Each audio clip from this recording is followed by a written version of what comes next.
Hey, I'm Sadie Witkowski. And I'm Ian Martin. And you're listening to Carry the Two, the podcast from the Institute for Mathematical and Statistical Innovation, aka IMSI. This is usually the podcast where Sadie and I talk about how math and statistics impact the world around us. Usually, but today we're doing something a little bit unique. Hi. While we're in between our more in-depth seasons, we wanted to bring you something a little different. So for this run of episodes between our main seasons, we're having a special guest join us. Can you introduce yourself? Yeah, I'm Tiffany Christian. I'm a rising fourth-year PhD student at Northwestern. I'm in the statistics department, and I'm a level 4 graduate of figure skating. Okay, Michelle Kwan. Dang! So Tiffany is joining us as our statistician-in-residence, and she's going to help us tackle statistics in the world of environmental and climate science. Yay, I love when my nightmares are backed by numbers.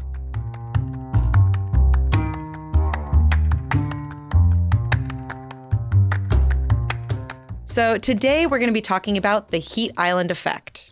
Oh, yeah. Isn't that the idea that in Chicago and other cities, it can feel warmer than if you go way out in like the suburbs or the countryside?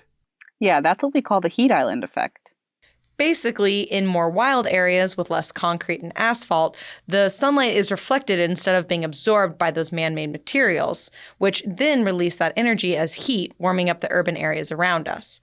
So according to the Environmental Protection Agency, temperatures can be anywhere from 1 to 7 degrees higher in the day and 2 to 5 degrees at night based on this heat island effect. Wow, that's a lot. And think about the folks who don't have central air conditioning. The heat can lead to cases of heat stroke or heat fatigue. And as a cognitive neuroscientist, I can tell you that there's research showing people's cognition drops when they get too hot. So it's just harder to be productive and think when it's hot outside. Oh, I totally get that. Is that why school teachers get the summers off? Actually, I do think that might be a factor. Like for a long time, Chicago public schools weren't guaranteed to have air conditioning. And actually, the school that I'm in didn't get air conditioning until about 4 years ago. So I remember days like at the end of June when it would be in the 80s or 90s, and I would have a classroom full of kids, and it would just be so hot and so challenging for them to focus and also for me to focus. Well, besides putting in an AC, which then takes electricity, which then is usually fossil fuel burning, maybe one way we can combat this heat is by greening up the city. So this is that idea of having lots of trees and parks and grass and all these kind of natural surfaces that are going to help reduce that heat, especially trees because they keep the sun from hitting the asphalt and heating up the pavement. And our listeners, if they've been sticking around with us, might remember our episode with Richard Smith. That was the episode on 100-year floods. Yeah. So when I first interviewed Richard, he mentioned this study from his colleague Angel Hsu at UNC Chapel Hill. And that's what we're going to be talking about today.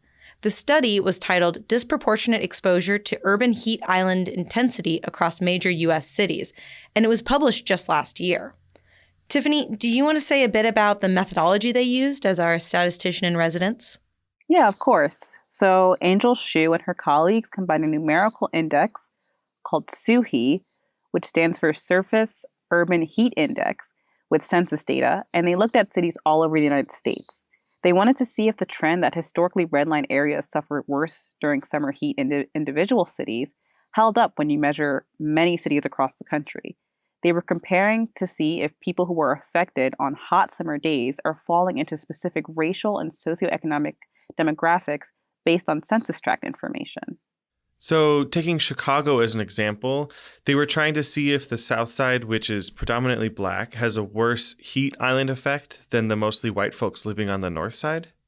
Yeah, that's the idea, but then scale it up to cities all over the United States. And maybe we should talk a little bit more about that data too. So with SUHI, the cool thing about it is it uses satellite-based temperature data. Basically, they're taking satellite imagery of cities and comparing them against the census tracts of who lives in those areas. So they can use this basic demographic information combined with that satellite information on temperature to then make these comparisons. And my understanding is this is all done using regression, which is a statistical term that I'm going to let Tiffany explain.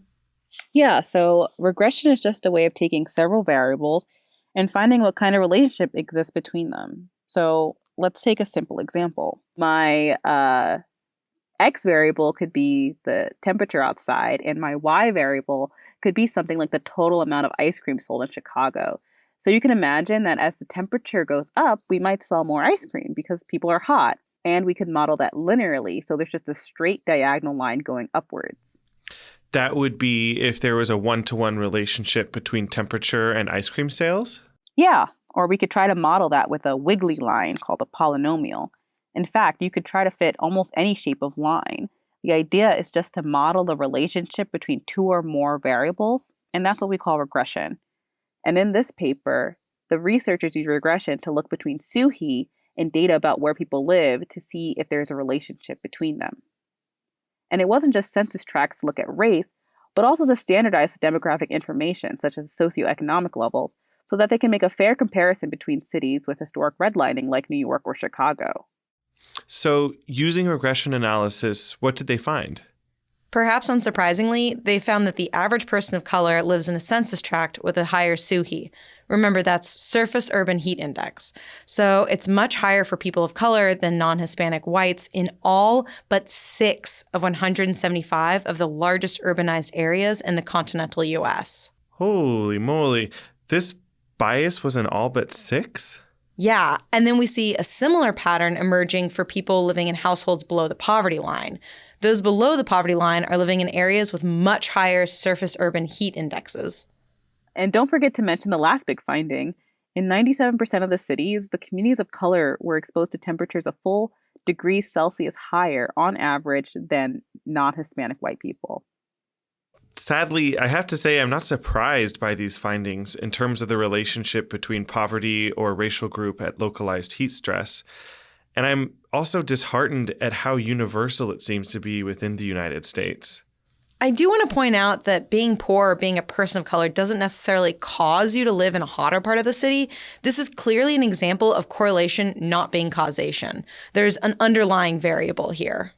Like in my ice cream example, heat might not cause people to buy ice cream. Maybe the underlying systemic variable is that ice cream trucks are out more in the summer and you have access to ice cream more so than in the wintertime. And that could be why people are eating more, not just because the weather is hotter and ice cream just appears in their hands. And in the case of heat indices and census information, there's a whole lot of historical redlining and lack of investment in these neighborhoods that means less greenery and hotter streets. And I do want to point out a small caveat about these findings. Because using satellite data gives you the SUHI, the heat index, that's giving you just a raw number. But that's not going to catch all kinds of different things that can also affect how we as humans perceive temperature. So I don't know if you've been to Houston, right? Actually, I have been to Houston. It is so freaking humid. It's not even about the heat half the time. That's when people are like, oh, Arizona is a dry heat. Actually, that's how I like to talk about Denver, too. Like, when I came here for school, everyone was like, you understand the winter here because you're from Colorado. And I'm like, girl, this is nothing like Colorado. Colorado is dry. It is not this cold. Exactly. I mean, so humidity can really impact humans' abilities to wick away heat in the summer, or like how it feels cold in the winter. And so thinking about things like humidity or wind or other kinds of ways that weather can actually be a little bit modulated from just that basic core number. Even so, only 6 out of 175 urban areas didn't have this racial bias. Those caveats aren't going to wipe those away. No, definitely not. But at least by having this study and understanding this kind of data, policymakers can use it to make changes to improve cities. For example, you have the obvious choice of planting more trees and creating more green spaces to keep those neighborhoods cool. Or you designate city cooling centers, places where people can get inside for air conditioning, in these areas that need it the most. Or my personal favorite, change the built environment. Use new types of asphalt that don't absorb as much heat. Plant rooftop gardens that increase green space when you don't have enough at ground level. We're starting to see a lot of these really cool technical solutions. We are, but these highly affected neighborhoods absolutely need to be prioritized for these changes. Oh, for sure. Yeah. Well, at least we know the solutions to move forward and alleviate the problem. Let's put them into action.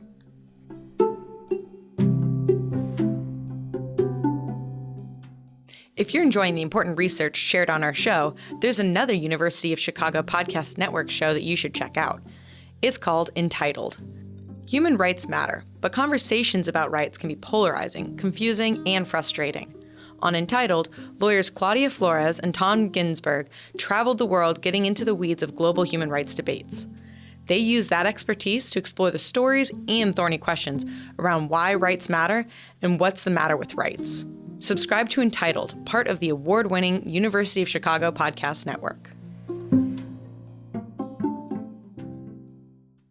As always, don't forget to check out our show notes in the podcast description for more about this research on heat island effects.